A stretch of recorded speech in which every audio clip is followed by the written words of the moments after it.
السلام عليكم ورحمة الله وبركاته. داود كسر دو سيت أكاديمي مجاعي عبد العزيز على نور. waxaan maanta ka hadli doonaa cashirkii shanaad ee koorsi Camtasia Studio. cashirkan maanta waxaan ku qaadanaynaa haddii ilaahay yiraahdo laba ciwaan oo aad u muhiim ah. marka labada ciwaan waxay kala yihiin exporting video, macnaha sideen u soo saaraa video aan soo jarjaray, soo habeeyay, qoraal ku soo daray, wax walba ku soo daray, sideen u soo saaraya. horey waxaan u soo baranay sida loo jarjaro videoga aad duubtid, sidoo kale sida qoraal loogu daro, sidoo kale sida transitions loogu daro, sidoo kale sida animation loogu daro. maadaama aan intaas soo aragnay videoga uu dhameystiran yahay, marka waxaan rabnaa inaan soo saarno. sidoo kale markaas aan soo saarayno wuxuu u baahan yahay inaan format doorano. waa qodobka labaad oo ah saving different formats, macnaha inaad formatyo kala duwan aad kala dooran kartid ayaan ka hadli doonaa. marka cashirkanu almost caaw wuxuu ku saabsan yahay sideen videogii aan jarjaray Camtasia uga soo saaraa oo video caadiya aan uga soo dhigtaa, ama haddaan YouTube soo dhiganayo, ama haddii dad kale iga rabin aan diraayo. marka qaabka aad u soo saari lahayd videogaas ayaan ka hadlaynaa caawa. kusoo dhawaada cashirka caawa.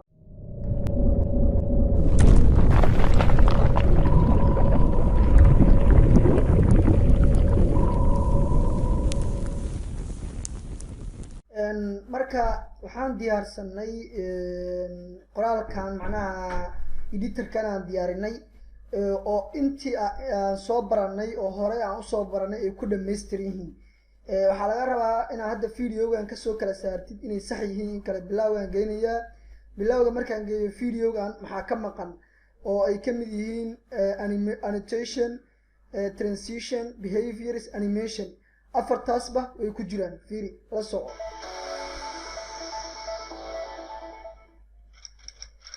kow taasi waa animation, waa soo dhawaada. kadib waa animationkii oo laabtay meeshiisuu ku laabtay. transition kan kale transition uu kusoo galay oo waa isgedi, kii kalea kusoo galay page isgedinayo noqday. kadib qoraalaa soo galay, qoraalka please subscribe uu soo galay asagoo ka imaanaya behaviorska waay, asagoo xabaxba usoo galaya, weliba qaybtaas waa behaviorska ujeeda uu soo galay. kadib behaviorskii hoosay tagtay ujeeda, hoosay tagtay waa animation iyadana. marka intaas markii la sugeeyo software bahalkii videogaaga markaas saa u dhamaystiratid oo saas kuugu dhamaystirno oo ku dhammaystiran yahay oo saas kuugu dhammaystiran yahay baa waxaa rabtaa inaad soo saartid Camtasia Studio. markaad rabtid inaad soo saartid meeshan ay ku qoran tahay share, waa arkaysa soomaan, halkaa ay share ku qoran tahay ku dhifanaysaa, ama share halkaan oo kale ku jirtaa, menu barkay ku jirtaa. kadib waxaad arkaysaa dhowr shay arkaysaa. haddaa inta ku dhifatidna waa la mid wuxuu ku leeyahay local file, ma computerkaada ku save garaysanaysaa, screen cast ma shaacinaysaa oo meelaa dhigi rabtaa, video YouTube ma ku dhigi rabtaa, video aad ka dhigi rabtaa, Google Drive ma dhigi rabtaa, custom production, new production, waxyaabahaas oo dhan waa isticmaali kartaa. laakiin aniga inta badan waxaan isticmaalaa local file maadaama aan rabo inaad computerka ku save garaysto. tusaale ahaan wuxuu kuusoo boodaysaa shaashadaana kuusoo boodaysa. marka shaashada markay kuusoo boodo, our activation service is unable to register your copy of Camtasia. fiiri hadda waxaan taas u save gariyay oo inaan inay tuso aan rabaa, anaa inta badan u isticmaala waxaa waaye mar walba inaad ka warhaysid in Camtasia Studiohaadu uu shaqaynayo. hadda wuxuu ku leeyahay our activation, macnaha shirkadii waxay ku leedahay activationkan servicekan ku activate garaysan kii sharciga ahay ma ahan. horena waan kugu soo sheegay markii aan ku shubaynay Camtasia Studioga in uu yahay mid sharci darro ah, oo shirkadii mid aan lacag ka bixinay $249 kama aanan bixin, laakiin hab kaloo karaaga ayaan macnaha u samaynay. marka karaagii uu kuu sheegaya adiga marka waxaas dheg jalaq u siimaysid okay aad dhahaysaa. waxaa kuusoo boodaysa welcome to Camtasia Studio production wizard, waxaa kuusoo boodaysa qaybta productionka imaaw. hadda projectigaagu wuxuu kuu yahay, fiiri wuxuu kuu yahay dimensionkiisu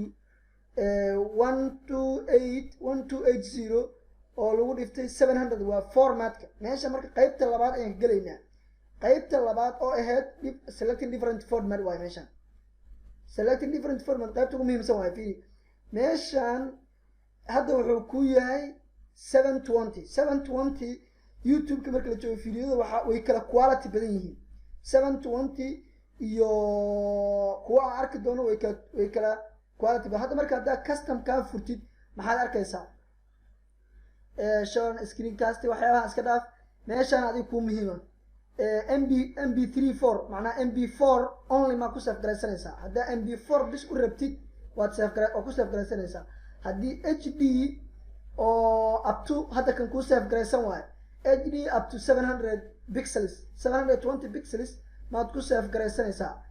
mase hd mp4 oo hd ah ku save garaysaa oo ah ilaa iyo 10 waa formatka. marka hd ga qaybta u weyn waxaa la yiraahdaa 190 192 190 ama 1920 ilaa 1080. marka waa midka ugu fiican. kaas daa ku save garaysanaysid waa mp3. kuwa waxaa jira asoo smart ah. haddii smartigan aad dooratid oo labadan aad dooratid labadan waxay kuu sahlaysaa macnaha size-kiisa ayaa yar size-kooda yar. tusaale ahaan oo kale WhatsApp oo kale waa ku diri kartaa laakiin HD full-kan kuma diri kartid WhatsApp. tusaale video ka dada soo saartid WhatsApp waxaan ognahay inuu leeyahay status-ko kale marka la saaranayo ama video HD marka ku dirayso wuxuu ku leeyahay formatkiisa ama uu ka weyn yahay WhatsApp oo ku leeyahay sax. laakiin haddii aad kan ku save garaysatid smart player kada ku save garaysatid WhatsApp uu ku dirsamaya. hadda marka rabtid inuu WhatsApp kugu dirsamo oo qof saaxiibka u dirtid waxaad dhihi kartaa kan midkan ugu fiican. hadda anagu kan ku save garaynaynaa. muxuu hadda ii noqday meeshii haddayto intaasi ahayd 720 wuxuu isku bedeli doonaa 180 isku bedeli doonaa. wuxuu isku bedeli doonaa 1920 1080 oo isku bedeli doonaa. meeshaan isku bedeli doontaa. kadib next aan dhahayaa. next markuu kuu soo baxdo waxaa kuu qoran production name magaca u bixinaysid. waxaan u bixinaynaa annaga first project waa midkii ugu horreeyay. kadib wuxuu ku leeyahay meel ku save garayso. hadda wuxuu ani isoo qabanayaa diskiga G Camtasia Studio Tutorial waa meesha casharadan aan idin soo saaro aan ku save garayo waay. haddii aadan rabin marka adigu desktop-ka ku save garaysanayna halkaas aad dooranaysaa. halkan aad tegaysaa desktop aa ku dhifanaysaa. desktop waa ujeedaa meeshaan aad hadda magaca u bixinaysaa waa nagu baxsan yahay first project ujeedaa. kadib save aa dhehaysaa waa isbedelaan ujeedaa first project desktop users hb desktop meeshaan fiir marka organize producer files into subfolders. markii aad soo saartid filekaaga aad soo saartid desktopka aad tagtid waxaad arki doontaa haddii tantig ay kuu saaran tahay first project oo folder ah. kadib gudihiisa sii gelaysaa folderro kala duwan aad arkaysaa. marka anigu hadda haddii aad saas rabtid tanaad tig saaraysaa. haddii aadan rabinna waa ka saaraysaa. wuxuu kuu noqonayaa hal xabo. kadib markuu hal xabo kuu noqdo post production option meesha show production result markii uu macnaha uu soo saaro resultiga waa dhamaystirmay itus waa delay video after production. markii uu soo saarmo videogiisa ii play garaya kaas ma rabo taasoo kale ma rabo. kadib finish aan dhahaya uu soconayaa. meeshaan waa ujeedaa saa ujeedid waa uu soconayaa. waxyaray qaadanaysaa uu orday waa kana resultigii oo aan dhahay tus waa kana production resultigii waa itusay.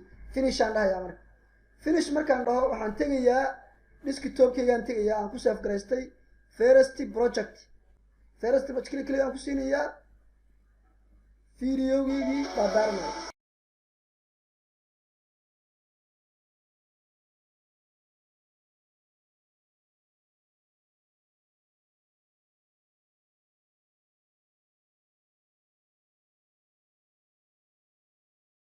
sidaas ayaan ula soo baxnay videogeenii aan ka shaqaynay cashirkeenu maanta intaasuu ku egyahay waad ku mahadsantahay daawashada videogan wasalaamu calaykum waraxmatullaahi wabarakaatu